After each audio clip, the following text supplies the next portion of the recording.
Peringatan, animasi ini dibuat dengan tujuan sharing pengalaman pribadi sang pengirim cerita. Dimohon untuk menghargai cerita tanpa menyudutkan beberapa pihak. Selamat menikmati. Hey, kenalin, nama gue Chandra. Kali ini gue bakal nyeritain kisah yang sempat bikin warga di kampung gue resah. Ya, sekitar tahun 2011 gitu. FYI, kampung gue ada di kota Probolinggo, Jawa Timur. Kebetulan waktu itu gue lagi skripsian, jadi lebih sering di rumah ketimbang di kosan. Gue kasih tahu ya, di rumah gue itu ada nyokap, bokap tiri, dan adik kandung gue.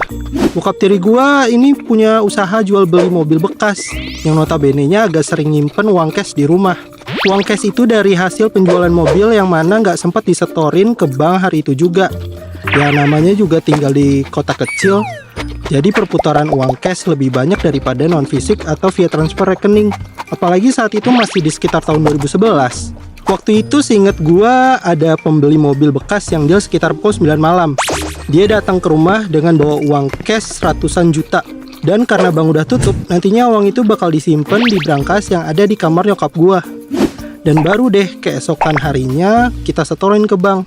BTW sebelum kita simpen tuh uang ke brankas, gue sama bokap nyokap hitung tuh uang secara bergantian buat mastiin uangnya bener. Besok paginya pas bokap gue nyetorin uang itu ke bank, ternyata beberapa bandel ada yang kurang nominalnya.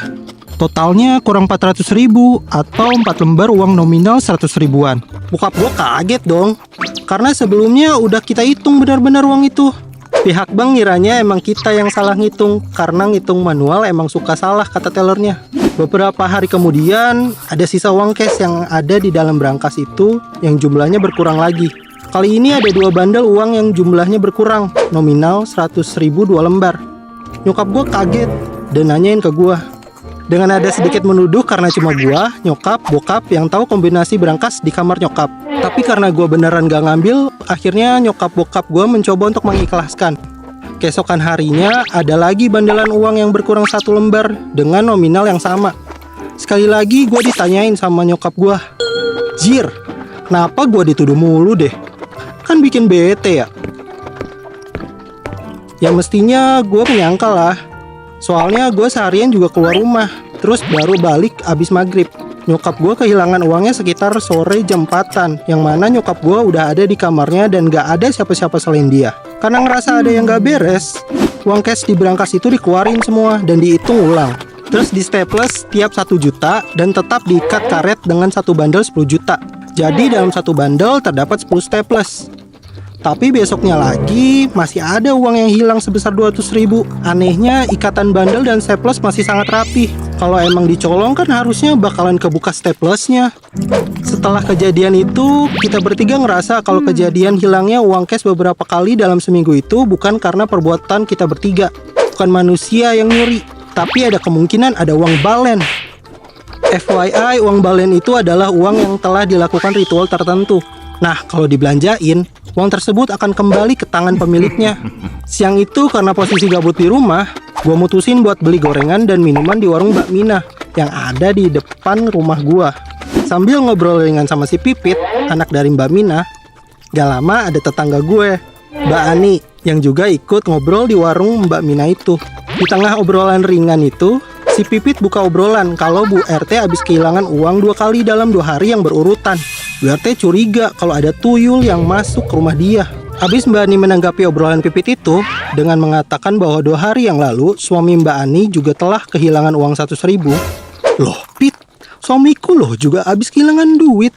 Jadi dia kan habis pulang dari trayek Bali Probolinggo. Uang bayaran dari majikannya itu hilang 100 ribu. Dan itu juga 1 lembar di dompet dia.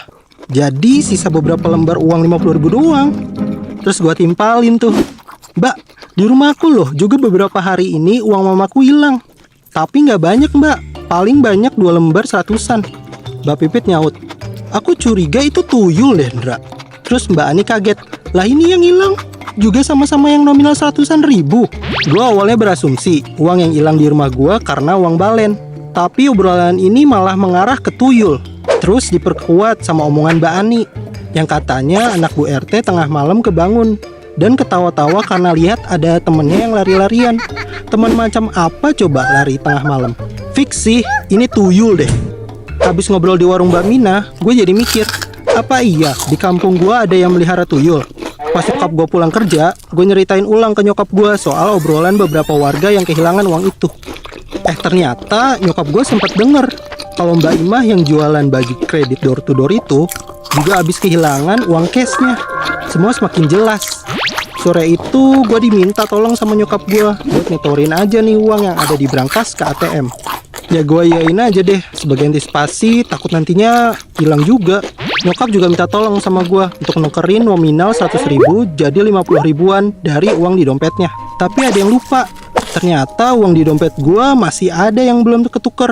Terus gue ngebatin, alah cuma 250.000, yang nominal 100.000 cuma satu lembar, gak mungkin hilang kan. Keesokan paginya karena gue kepo, bangun tidur gue cek dah tuh di dompet. Uang gue hilang juga anjir. Dan yang hilang uang nominal 100.000 satu lembar. Perasaan gue waktu itu kesel dan nyesel. Kenapa kemarin sore gue gak nukerin uang nominal 50.000 aja? Siangnya gue mampir lagi ke warung Mbak Mina buat curhat soal uang gue yang hilang. Terus gak berselang lama ada tetangga gue yang namanya Mbak Cahya lewat di depan kita. Ya namanya orang di kampung pasti basa-basi ngajak mampir dulu lah. Mbak Cahya nolak dengan alasan uangnya udah habis buat beli susu, jadi gak mau mampir-mampir dulu. Terus kita mikir, boros amat susu anaknya, padahal belum ada umur setahun. Terus susunya kepake buat apa ya? Apalagi gue sempet curiga sama Mbak Cahya karena dia orangnya tertutup gitu. Tiap maghrib dia suka keluar rumah. Sorenya gue cerita ke nyokap soal obrolan tadi siang. Nyokap baru ingat kalau ibu dari Mbak Cahya itu dulunya pernah ikut pesugihan. Itu dikasih tahu sama yang bersangkutan langsung ke ibu-ibu di kampung sini. Buset dah, mama barbar ini mah. Pas dulu ibunya Mbak Cahya itu sampai kemana-mana mencari pesugihan. Salah satunya ke Gunung Lamong di Lumajang dan Gunung Kawi di Malang. Tapi hasilnya malah zonk dan nambah utang di mana-mana. Tapi itu dulu sih. Sedangkan sekarang rumah yang ditempati sama Mbak Cahya, suami dan ibunya udah bisa dibilang bagus banget buat standar orang kampung. FYI, Mbak Cahya itu cuma ibu rumah tangga. Ya kalau sekarang mah susah curiga, soalnya bisa jadi freelancer, jualan all shop. Lah ini, kan waktu tahun 2011. Apalagi di kota kecil kayak gini. Duit dari mana? Sedangkan maaf-maaf ya, tanpa ada maksud merendahkan, ibunya sekarang jualan di pasar. Suaminya buka bengkel motor yang emang sepi. Dan setiap maghrib, Mbak Cahya sama suaminya naik motor ngelewatin rumah gua. Nah, tapi ada yang aneh. Mbak Cahya kayak duduk jauhan sama suaminya. Kayak di antara keduanya ada space kosong yang lumayan luas gitu. Gua yang lihat sama nyokap gua ngerasa itu hal yang aneh. Mah, itu loh Mbak Cahya, kok boncengan jauh-jauhan ya? Jangan ngegibahin orang kamu. Biarin apa sih? Jawab nyokap gua. Akhirnya gua masuk ke dalam rumah buat sholat maghrib. Semenjak itu tiap mau maghrib, gua pantau dari dalam jendela rumah. Dan bener dong, mereka selalu lewat boncengan motor dengan posisi duduk yang berjauhan. Setelah beberapa hari kemudian, tepatnya kurang lebih pukul 3:30 pagi sebelum subuh, gue kebangun nih. Saat itu di luar kayak gerimis gitu. Di depan rumah gue ada saluran pembuangan air yang kalau hujan selalu penuh gitu. Karena pembuangan dari sawah belakang rumah. Terus sialnya gue keganggu sama suara mentok tetangga depan rumah. Nah kali ini kayak ada orang yang main-main sama mentok-mentok itu. Karena penasaran gue lihat lewat jendela kamar yang ke arah depan. Ternyata bener, ada anak kecil yang lagi main-main ngejar mentok itu. Awalnya gue gak ngerasa ada yang aneh. Mungkin karena gue juga masih baru bangun kali ya. Terus gak lama otak gue mulai bertanya-tanya, anak siapa yang main di luar rumah jam segini? Dan gue curiga kalau itu tuyul. Terus gue buru-buru ke kamar nyokap gue. Gue bangunin nyokap-bokap gue. Mah, bangun mah, ada tuyul di halaman depan. Bokap nyokap gue kaget dan langsung bangun. Terus ngikutin gue ke ruang tamu. Posisi kamar gue emang sebelahan sama ruang tamu. Terus kita bertiga mengintip dari jendela. Bocil itu lari ke sana kemari sambil mengejar mentok-mentok itu. Sesekali ketika berbalik arah, gue bisa lihat muka itu tuyul. Kepala tuh tuyul nggak semuanya botak, masih ada rambut di bagian depan. Wajahnya kayak orang dewasa. Tingginya juga nggak pendek-pendek banget. Bola matanya warna hitam. Di bawah lingkar matanya juga cenderung gelap. Terus gigi taringnya kelihatan lumayan panjang. Pokoknya beda sama manusia pada umumnya. Daun telinganya juga kelihatan sedikit meruncing di ujung atasnya. Nah, si tuyul itu nggak pakai baju atasan. Cuma pakai celana pendek lusuh dan terlihat menggembul. Sekilas emang kayak pakai popok pampers anak. Badan gue auto merinding disco. Gak lama ternyata tuyul itu sadar kalau kita lagi ngawasin.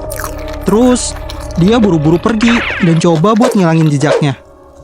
Gue sama bokap coba cari jejak kemana arah tuyul itu kabur.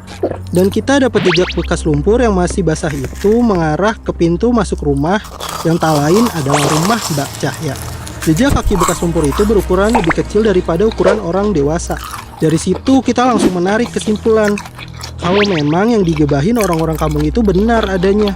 Akhirnya kita mulai antisipasi dengan gak nyimpen uang nominal 100.000 di dalam rumah, alias uang yang berwarna merah. Beberapa hari lalu gue udah gak dengar kabar soal uang hilang dari warga sekitar. Tapi ada yang lebih mengerikan. Anak-anak tetangga gue yang pulang dari ngaji, mereka sempat melewati lompongan. Dia gak bingung, lompongan tuh space antara dua rumah gitu kalau di kampung gue.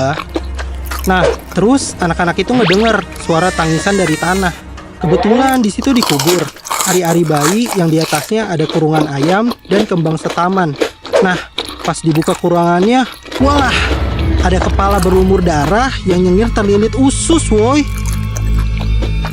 Sontak bocil-bocil ini lari dan lapor ke Pak RT.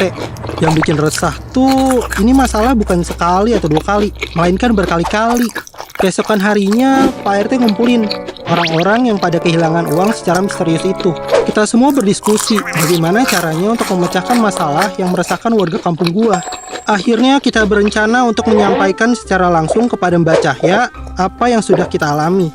Termasuk gua dan bokap yang pernah lihat tuyul itu secara langsung. Pak RT, gua, bokap, dan ortu dari bocil-bocil yang anaknya lihat setan di lompongan itu. Kita langsung menyampaikan apa yang ada tanpa basa-basi lagi. Yang gue ingat, Pak RT memohon agar Mbak Cahya kalau memang akan tetap menjalankan peliharaan tuyul itu agar tidak beroperasi di daerah sekitar kampung gua. Kalau dipikir-pikir ini kocak sih ya. Masa boleh beroperasi asal nggak di kampung gua? Haha. Tapi deh, itu kan dulu. Nah, terus Mbak Cahya dan suaminya tuh awalnya ngelak. Tapi setelah kita menjelaskan secara detail apa yang telah kita alami beberapa hari sebelumnya, akhirnya kedua suami istri itu meminta maaf kepada kami dan berjanji akan menghentikan peliharaan mereka. Beberapa bulan kemudian, Mbak Cahya telah pindah dari kampung gua.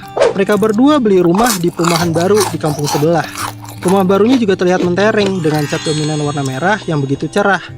Dan warga di kampung gua juga udah gak pernah ngalamin kehilangan uang secara misterius lagi. So, bisa disimpulkan meskipun zaman udah maju, semua pintu rezeki udah dibuka luas, masih aja ada orang yang berpegang sama bantuan setan. Padahal kalau kita mau usaha, rezeki bisa datang dengan sendirinya. Jadi gimana cerita kali ini? Seru nggak? Kalau kalian punya cerita menarik, kirim ke email di bawah ini ya. Dan jangan lupa subscribe channel Gua Punya Cerita.